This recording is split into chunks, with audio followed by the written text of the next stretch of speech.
हरि ओम।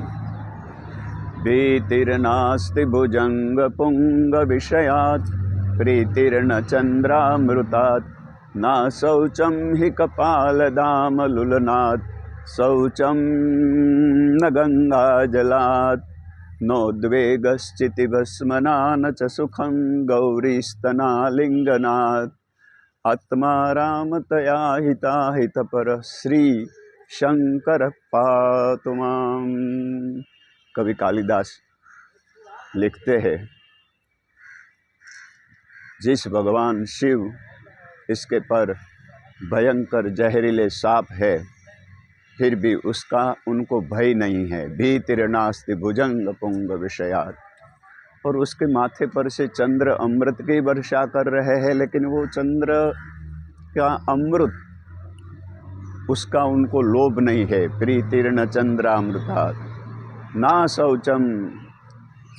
और उसके कंठ में मनुष्य की खोपड़ी की माला पहनी हुई है, फिर भी वो अपवित्र नहीं होते। शौचम न गंगा जलात्।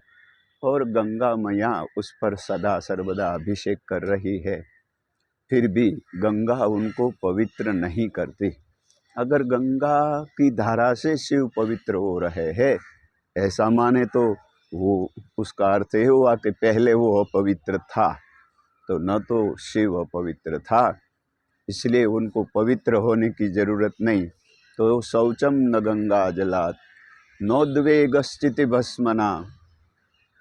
और चिता की भस्म, स्मशान की भस्म लगाई है, लेकिन उसका उनको कोई उद्वेग नहीं है, ये चीज़ नहीं है, अभाव की चिंता नहीं है।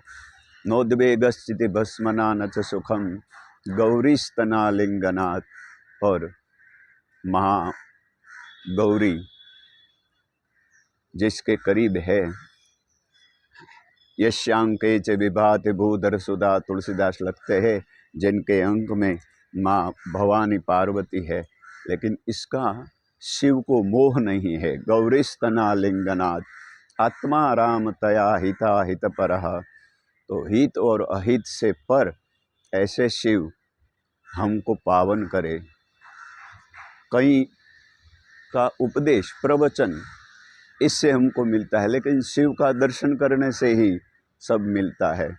जैसे शिव जी के वाहन नंदी है और माँ भवानी का वाहन सिंह है। सिंह और नंदी करीब नहीं रह सकते, नंदी को वो खा जाएगा। तो बेल और सिंह दोनों करीब है, और प्राकृतिक शत्रुता जो छोड़ देते हैं, तो शिव की उपासना, उसका मतलब ये है कि शत्रुता का नाश। भगवान शिव, उनके बेटे गणपति, उनका वाहन चूहा है, और शिव जी के पास सांप है, और सांप चूहा को निगल जाता है। लेकिन यहाँ न तो सर्प चूहे को निगलता है, और न तो चूहा को सर्प का कोई भय लगता है। भगवद गीता 16वां अध्याय 1 श्लोक, अभयम सत्व संशुद्धि। अभयत्व का प्रदान शिव करता है, मनुष्य निर्भय हो जाए, वही शिव तत्व है। तीसरी बात, भगवान शिव के बड़े पुत्र कार्तिक स्वामी, उसका वाहन मयूर है, और शिव जी के पास सांप है। मयूर का आहार है सांप, लेकिन यहाँ मयूर को देखकर न तो सांप को भय लगता है, और सांप को देखकर न तो मयूर की स्वाभाविक हिंसा वृत्ति वो सांप को पकड़ने दौड़ती है। तो दोनों का स्वाभाविक शत्रुता खत्म हो गई। तो शिव उपासना है। और भगवान शिव के भालप प्रदेश में कपाल में अग्नि है, 3 नेत्र है, उसमें तीसरा नेत्र अग्नि है, और भगवान के ऊपर गंगा मैया है। अग्नि और जल प्राकृतिक एक दूसरे के विरोधी है, लेकिन यहाँ गंगा मैया का जल और तीसरे नेत्र में अग्नि, वो साथ रहते हैं।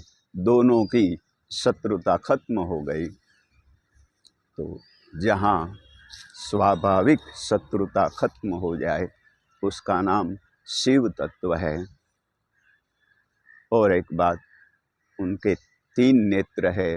वंदे सूर्य शशांक वन ही नयनम। सूर्य, चंद्र और अग्नि उनके नेत्र है। तो भगवान सूर्य के वंश में राम आ गए और चंद्र के वंश में कृष्ण आए। कई सांप्रदायिक शिव को नहीं मानते हैं, या तो उनका विरोध करते हैं या तो उनको नीचे दिखाने का प्रयत्न करते हैं।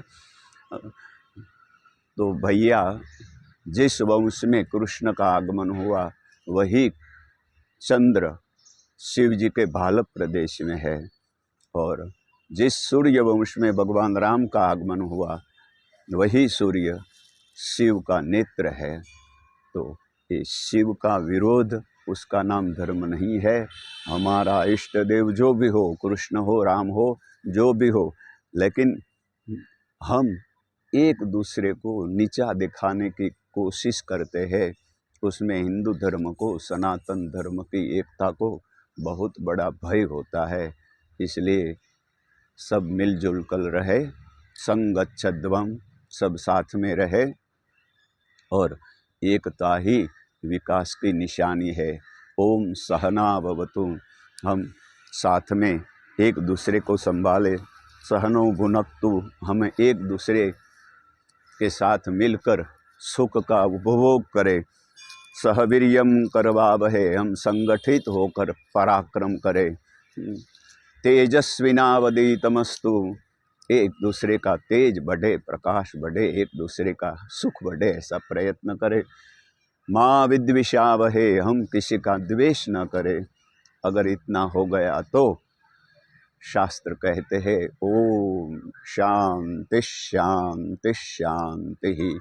तो शांति की उपलब्धि होगी, उसमें कोई संदेश नहीं, उसमें कोई संदेह नहीं। अस्तु, शुभम भवतु।